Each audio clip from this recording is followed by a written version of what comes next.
রাজ্য সরকারি অফিসগুলোতে 1 লক্ষ শূন্য পদ পূরণ করা যাবে, যার 33% মহিলাদের জন্য সংরক্ষিত থাকবে।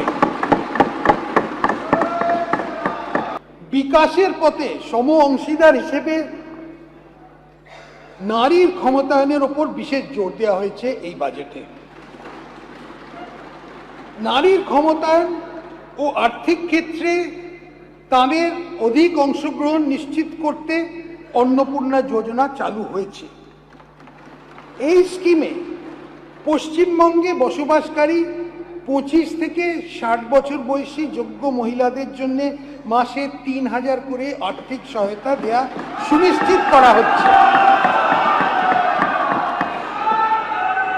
এই নির্দিষ্ট আর্থিক সহায়তা উপভোক্তার আধারযুক্ত ব্যাংক অ্যাকাউন্টে ক্রেডিট হবে। এই স্কিমের জন্য আমরা 36 কোটি টাকা বরাদ্দ রাখছি। সরি, 36,000 কোটি।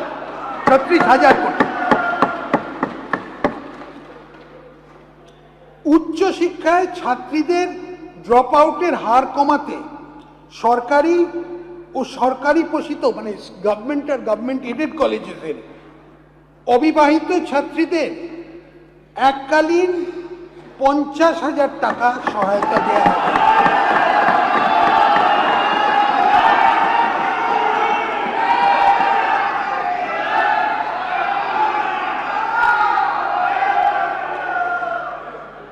গর্ভবতী ও ল্যাকটেটিং মায়েদের সংবেদনশীল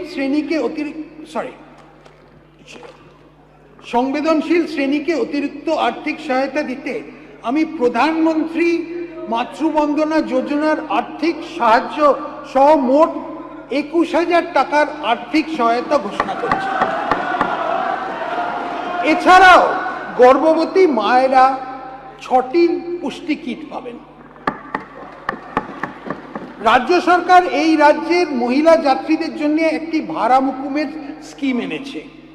1 জুন 2026 থেকে রাজ্য সরকার পরিচালিত বাসে পশ্চিমবঙ্গ বসবাসকারী সকল মহিলাকে বিনামূল্যে পরিবহনের সুযোগ দেওয়া হচ্ছে।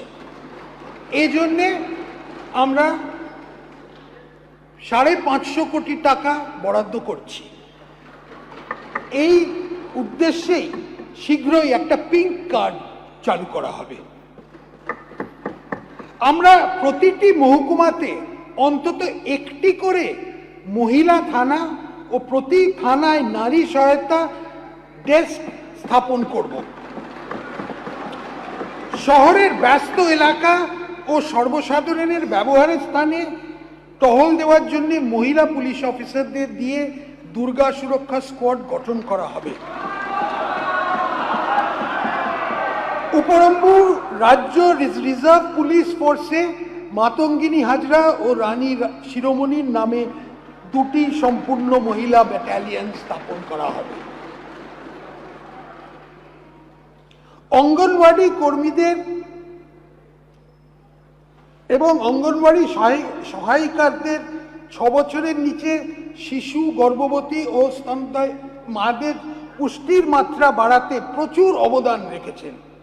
আশা কর্মীরা প্রাথমিক স্তরে স্বাস্থ্য পরিষেবাকে মানুষের দরজায় পৌঁছে দিতে সাহায্য করেছেন। এই সকল কর্মচারীদের গুরুত্বপূর্ণ পরিষেবাকে স্বীকৃতি দিতে আমি তাদের মাসিক সম্মানিক 5,000 টাকা বৃদ্ধি করব।